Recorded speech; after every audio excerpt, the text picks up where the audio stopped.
Hey, welcome back, fellow Culturians. Welcome back to the channel. Now, believe it or not, today we are focused in on nothing short of a media circus. And I'm not talking about the old big top or the trapeze or any of that. I'm talking about an actual media and ideologic woke media meltdown, something that has been on the horizon for quite some time.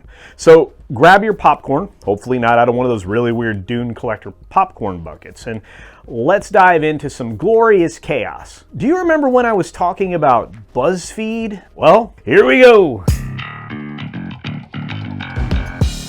So now, before we unravel this delightful mess, and I do mean delightful, a quick shout out to our amazing subscribers because we are on the road to 50K.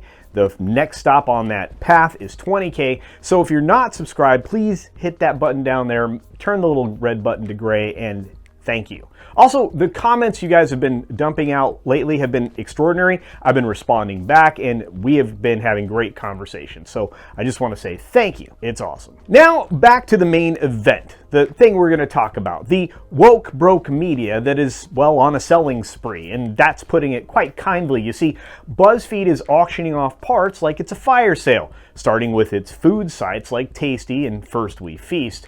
It's like the clearance section of a used toothbrush store. Nobody wants to shop for that. And it's not just BuzzFeed. I mean, the entire corporate fake news media landscape resembles a crumbling Jenga tower at a frat party at 3 a.m. You have CNN in its free fall off of the ratings cliff, and no amount of new leadership there by a already compromised failed leader in Mark Thompson is going to help them out. That's just going to continue to fall apart. And the Los Angeles Times is hemorrhaging cash faster than a leaky faucet, and it's about to become a geyser of lost talent. I can't imagine how many people are going to be out of there. And to add to that, we have the Washington Post playing a staff slashing game that would rival any Friday the 13th or Halloween game that was ever created. Now, BuzzFeed once was valued at $1.7 billion. Now, it's lost about 97% of that value in just a few short years. And if you've been following my channel, we all saw this coming. I mean, talk about a financial nosedive. They've been selling off their popular sections, as I mentioned, like Tasty. And it's not because of its culinary creativity, but it's just to keep the actual lights on in the building. It's getting bad, folks, and even their savior, AI, isn't coming to the rescue, no matter how much they invest in that. Now let's talk about Vice Media, because they're not doing any better. They had a lofty valuation of $5.7 billion, and they've filed for bankruptcy. They're now worth about $350 million, and that's a financial faceplant I think is, well, epic in its scale. What's worse is imagine buying something for $400 million, and now your entire existence is absolutely worthless. It's like the universe's way of saying, you overpaid badly. And here it is, to sum it up. What we're witnessing is not just a financial fiasco. It's the not-so-slow motion collapse of an entire ideology.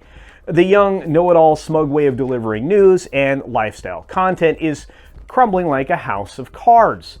The particular ideological super left, beyond the even normalized progressives, are absolutely losing face, and it's taken far too long for it to happen. Hopefully some rationality will return to journalism. I've done a bunch of journalism conversations of late, and well, this is going to be another one. I think the problem is the sanctimonious, holier-than-thou institutions in the media are the ones that have driven us to this point. You have Hollywood, academia. They're all facing some long overdue criticism and, well, reining in, for lack of a better way to put it. And of course, here's the cherry on top. There are 2,681 people that lost their jobs in 2023. Well, that made some sense financially for the companies that let them go. Unfortunately, those people are out of work, and I never cheer for that. But the problem is they are in those positions because of the ideology first presentation that they did. Instead of telling you the news and the truth, they gave you a version of indoctrination that perhaps nobody really wanted, at least according to how much they're worth now. They definitely didn't want. And as I said, 2024 started off with a bang. I think we're in the tens of thousands of jobs lost now.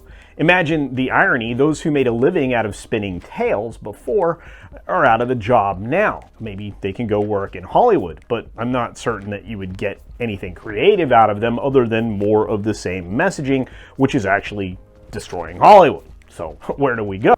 Some people would say this is a kind of a poetic justice and they want to throw a party, and in some ways I can understand that. I guess everybody would be invited to something like that, but I'm not sure how many of the people that were affected would want to show up. And I usually try to avoid saying anything close to "I told you so," but in the case of BuzzFeed and all of these other entities, from the Los Angeles Times to the New York Times, from coast to coast, you're going to get some more than the average schadenfreude at all of these things that are happening right now. And it's, again, not lost on me that we've gone from a large media spewing the same message, which is in no way close to the truth, to a citizen-based media, as I talked about for a previous video, that is really all about getting to the truth, which is what journalism used to be. So, my friends, in these particular times, a lot of people will have cause to celebrate the downfall of this arrogance. People were tired of being dictated to, tired of the condescension, and they were just absolutely sick of all of the lies, which were, well, pretty easy to spot.